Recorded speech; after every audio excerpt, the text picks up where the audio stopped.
this chocolate here. Is it hot? It's warm. Warm. And delicious. It's like fondue. Mm-hmm. That was great.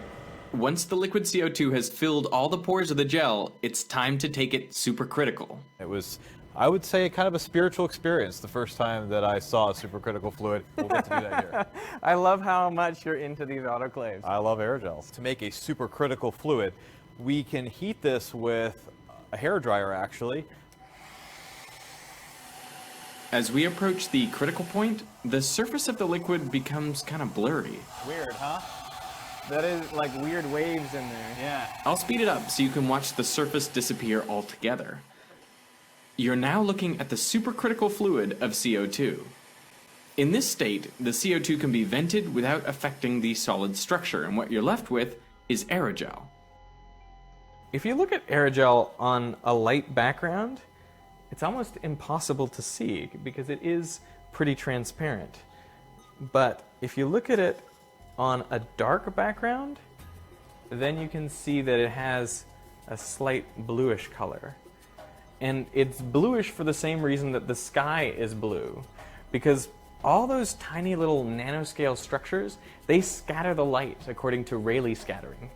And the intensity of light scattered is proportional to 1 over wavelength to the power of 4, which means it scatters shorter wavelengths like blue much more than it scatters yellow or red.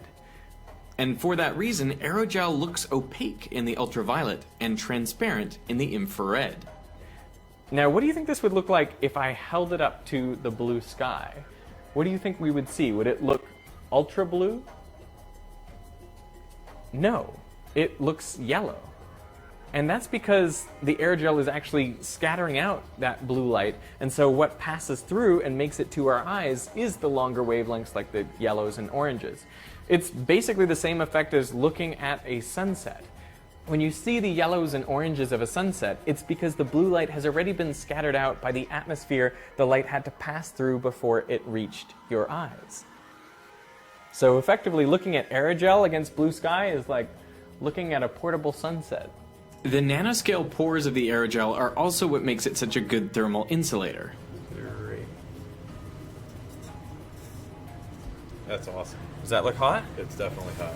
You might think that because aerogel is largely comprised of air, like 99% air, that it has the same thermal properties as air, but that is not correct. It's actually a better insulator than air is. That's because the width of the pores is smaller than the distance air molecules travel on average before colliding with something, their so-called mean free path. Hence, it's really difficult for the hot, fast-moving air molecules below the aerogel to diffuse through it and transfer heat to the top of the aerogel. This is called the Knudsen effect. It is so weird because, you know, you don't expect something that's transparent to block the heat that well, but this really does. And that's why NASA used aerogel insulation on the Sojourner rover, Spirit and Opportunity, the Curiosity rover, and they plan to use it on future missions to Mars. Why does it need insulation? The electronics, because they don't want the electronics to get cold during the cold nights on Mars. NASA has also put aerogel to more exotic uses, notably to catch dust from a comet as part of the Stardust mission. So the particles were traveling about 6 kilometers per second relative to the aerogel.